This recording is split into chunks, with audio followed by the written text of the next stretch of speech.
भाजपा का श्रीराम एक नई मुहिम चला दी है। न पैसा लेंगे और न बिकने देंगे। अपने नेताओं को इस तरह से तैयार कर रहे हैं कि वह दूसरे पार्टी में न जा सके पैसों के लिए। ऐसे नेता तैयार कर रहे हैं आप लोग। चंद्रशेखर आजाद अकेले लड़ेंगे 2027 का चुनाव। उम्मीदवारों के इंटरव्यू शुरू। हर उम्मीदवार को पार करने होंगे 3 पड़ाव। पूछे जाएंगे 15 बड़े सवाल। त्रिस्तरीय स्क्रीनिंग से होगा फैसला। हर उम्मीदवार के पीछे होगा एक बैकर। सरकारी नौकरी से भी खतरनाक होंगे सवाल। जनता से जुड़ाव का देना होगा सबूत। मीडिया से लेकर तमाम राजनीतिक पंडित हिसाब लगा रहे थे और बातें कर रहे थे कि चंद्रशेखर आजाद सपा से गठबंधन करेंगे या नहीं। क्या राहुल गांधी अखिलेश यादव को कोई इशारा करेंगे? कोई कथित पत्रकार कह रहा था कि चंद्रशेखर आजाद को मैं छोटा नेता मानता हूं। तो वो लोग आंखें खोलकर देख लें और दिमाग खोलकर समझ लें। जिसे वो छोटा नेता साबित करने की कोशिश कर रहे थे, उसने सबसे पहले सबसे बड़ी चाल चली है और वो कर दिखाया है जो आज तक किसी राजनीतिक पार्टी में करने की हिम्मत नहीं हुई। क्योंकि आपने हमेशा सुना होगा कि राजनीतिक पार्टियों पर पैसे लेकर टिकट देने के आरोप लगते रहे हैं, लेकिन क्या कभी आपने सुना है कि उम्मीदवार का इंटरव्यू होगा और उससे वैसे ही सवाल पूछे जाएंगे जैसे सरकारी नौकरी करने वाले युवा से पूछे जाते हैं? पर चंद्रशेखर आजाद ने ये कर दिया है। उन्होंने लखनऊ में पश्चिमी उत्तर प्रदेश के सारे उम्मीदवारों के इंटरव्यू रखे हैं और उनके लिए कुछ खास सवालों की लिस्ट बनाई है। सूत्रों की माने तो हर उम्मीदवार का 3 राउंड का इंटरव्यू होगा और हर राउंड में करीब 5 सवाल पूछे जाएंगे। पहले राउंड में उम्मीदवार के बारे में जानकारी ली जाएगी। दूसरे राउंड में उससे उसकी विधानसभा के बारे में जानकारी मांगी जाएगी, जैसे उसकी विधानसभा में किस जाति और समुदाय के कितने वोटर हैं, कितने वोटर ग्रामीण हैं और कितने शहरी मतदाता हैं। इसके बाद आएगा तीसरा राउंड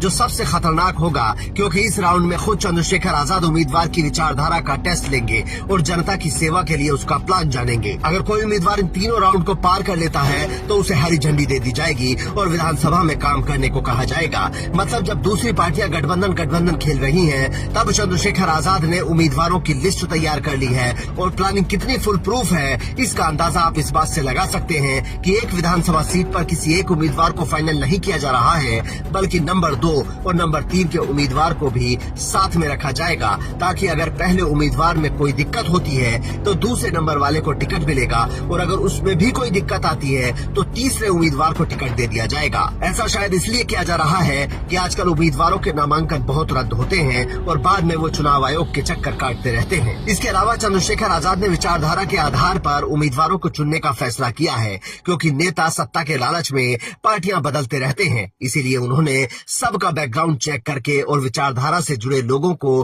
टिकट देने का फैसला किया है, ताकि कल को अगर बंगाल जैसी दिक्कत आए तो नेता उनका साथ छोड़कर न जाए, क्योंकि वो जानते हैं कि पैसे के दम पर लाए गए नेता कभी साथ नहीं देते और विचारधारा से जुड़े लोग आसानी से साथ नहीं छोड़ते।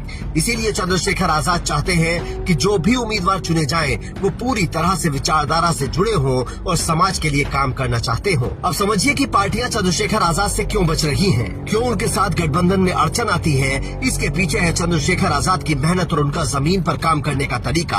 आप पिछले 6 महीनों को जरा करीब से देखिए और समझिए कि चंद्रशेखर आजाद क्या कर रहे थे। जब नेता मस्त हीटर में सो रहे थे तो कड़कड़ाती ठंड में चंद्रशेखर आजाद पूरे प्रदेश में प्रबुद्ध सम्मेलन कर रहे थे। उसके बाद जब बाकी नेता आराम फरमा रहे थे तो चंद्रशेखर आजाद हर मंडल में रैली कर रहे थे।